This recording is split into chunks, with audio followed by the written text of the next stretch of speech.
Okay, let's go with the Dutch defense.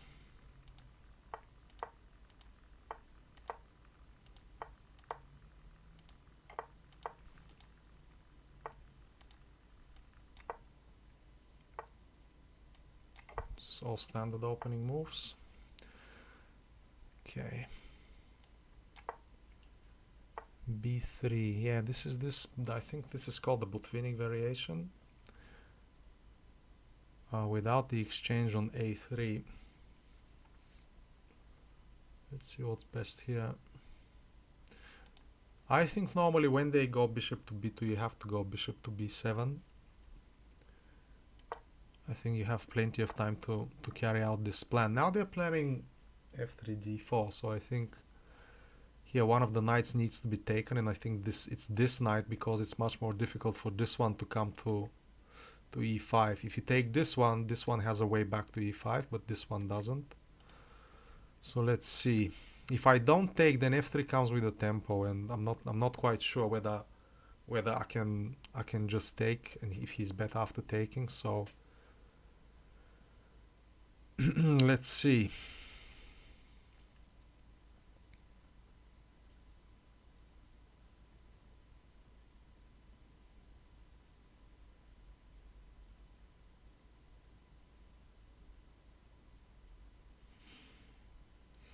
At the same time, I don't want to activate his queen. Now he needs to spend the tempo developing the queen, so, and his knight has moved a square back, so I'm not sure if this is in any way better for him. So let's just claim equality out of the opening.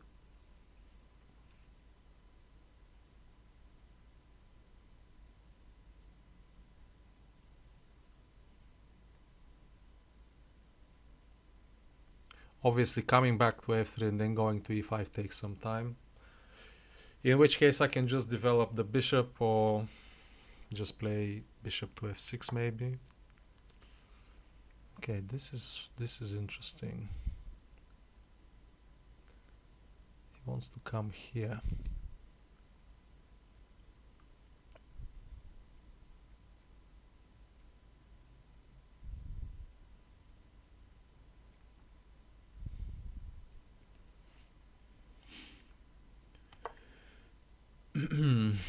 I'm not going to place my knight here once again. I don't want to have a pawn on E4, and then this comes with a tempo, so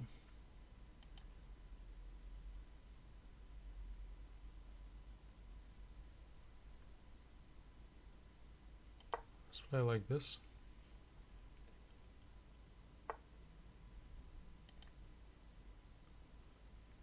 I wonder if there was a move like this here. Yeah, most likely that was a move. And now I can just go bishop to A6, and my bishop is kind of shielded by my own pawn. So let's try this. Now he cannot easily play E4 here. So yeah, he has to waste the tempo with that move.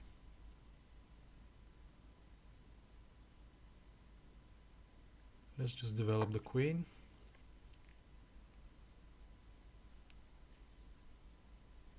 And after all the captures, I might have the C4 square for the bishop. We'll see how it goes. Queen to A4 doesn't do anything because of bishop to B5. Now,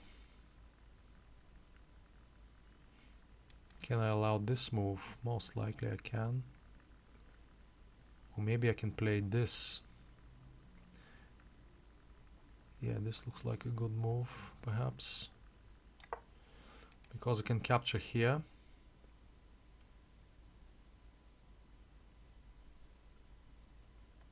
And the knight will have to come back to D7, but that's fine because it controls a lot of squares from that square.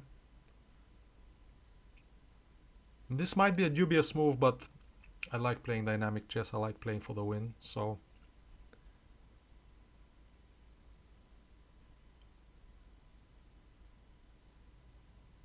it is something he'll certainly have to spend time on.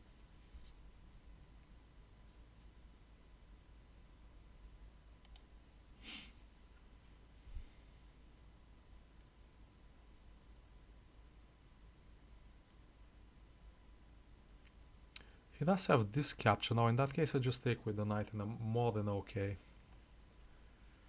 I'm just more than okay in this position.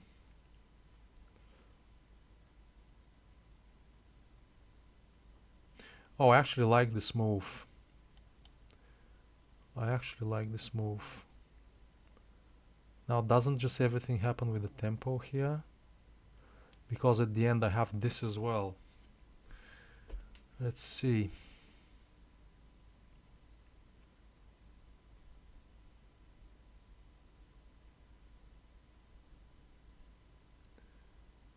First this needs to be done. Ah, he's saying I cannot capture here because I'm pinned. Okay, but is that really the case? He can go to another light square. Like a2, but the queen is very passive on that square, so I should definitely have something against the f7 square, maybe against e3, we'll see. Okay. Now this is good. Now this should be good. Ah. Yeah, he's playing well, this guy. He's playing very well.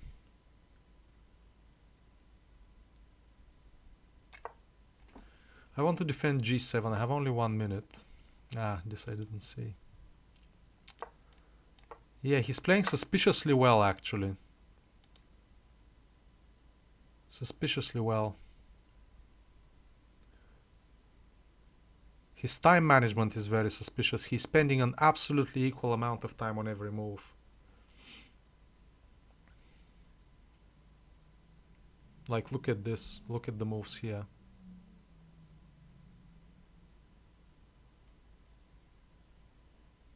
I should have some counterplay for sure here. My dark square bishop will be very dangerous at some point, and he needs to watch out for... He really needs to watch out for the f2 square.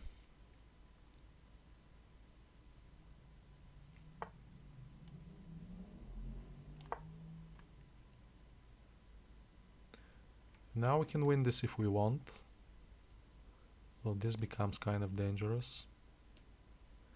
But the rook is protecting that square, so maybe I can capture the pawn with no consequences. Can try to exchange queens here, annoyingly. But I don't think that leads to anything.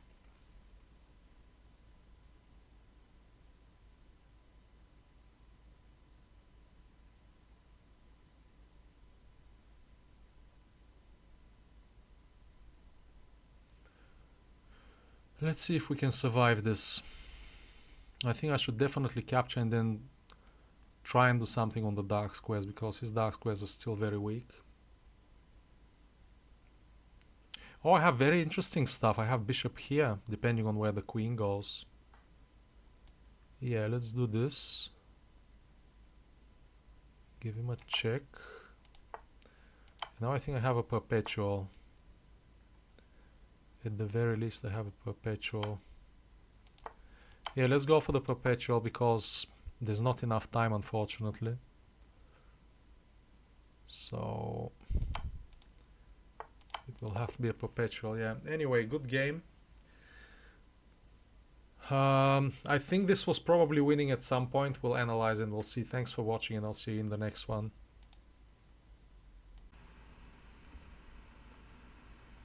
Okay, here, to be honest with you, I was probably a bit shaken because I just lost the game to this opponent in a completely winning position the game before. And I somehow thought that his play here was suspiciously strong. Maybe there were no real foundation for such doubts. Maybe I was just upset because of the previous game. I don't know. The fact is he played very strong in this game. So yeah, we just have a Catalan and a Stonewall again. Here b6 is not good. Knight to d7 is better.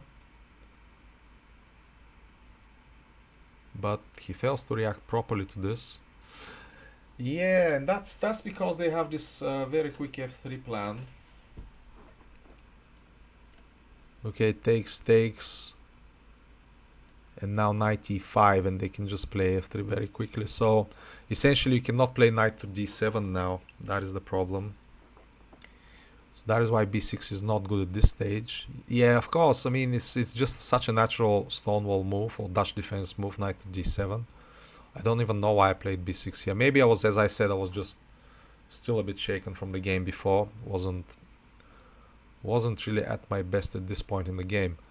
But anyway, he did not exploit this. So now, yeah, taking on c3 is correct because, as I said during the game, I do not want to develop his queen here. I can use the tempo to develop my pieces. That was correct. So the game is equal at this point, but after f3, I am better. I am simply better. But let's see what happens if he just takes here.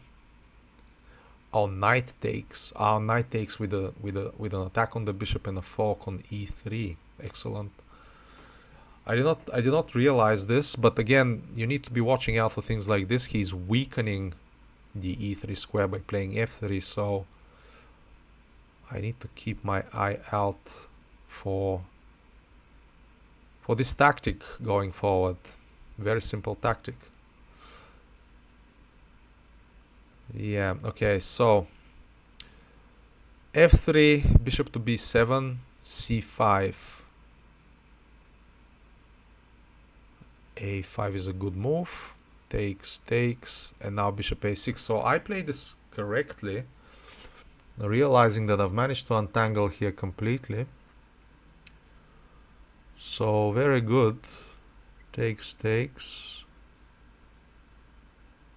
And now this is a dubious move, and I thought that this might be a bit suspicious during the game.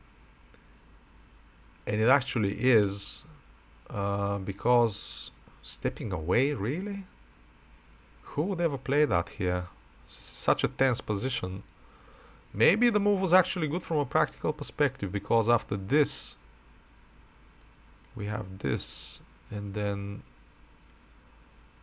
queen c2, knight g4 with some meaningful complications here. So yeah, that was actually a very good move in practical terms.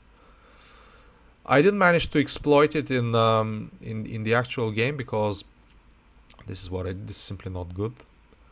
Now the pressure against d5 is way too strong, and I'm actually pinned. That is what I didn't realize here. Okay, trying to move the queen away so I am not pinned anymore. And this, yeah, this is a better move. But again, difficult move to play over the board, I guess. Bishop e5, and only now bishop e5, yeah. Yeah, this is very, very, very dangerous for black, as a matter of fact.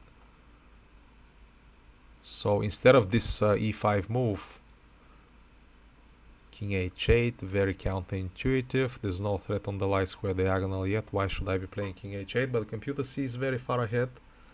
That probably is the correct move here.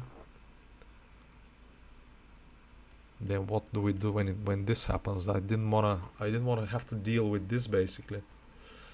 But this is not the end of the world because my bishop is not bad, and at the same time he does not have any attack on the king coordinated just yet. So maybe I can take over the b file somehow. Have very strong light square bishop. So yeah, this is perfectly equal. So maybe that was the way to play. I shouldn't have been afraid of this e5 move. But anyway, I wanted to complicate things. I wanted to play for a win right away. As I said, I was eager to win because of how the previous game ended. So here I was lucky basically. I was really lucky here that he didn't see this move. Here he doesn't have to play this. He can just consolidate, attack the knight, and this knight needs to go back basically, or be supported like this, which is a further weakening. So some more patience was required on his part here, and it's understandable he didn't go for it because the position looks completely crushing for him. So in positions like this you tend not to play positionally, you just go for the attack. But yeah, I was very lucky here. Thank you for watching, and I'll see you in the next one.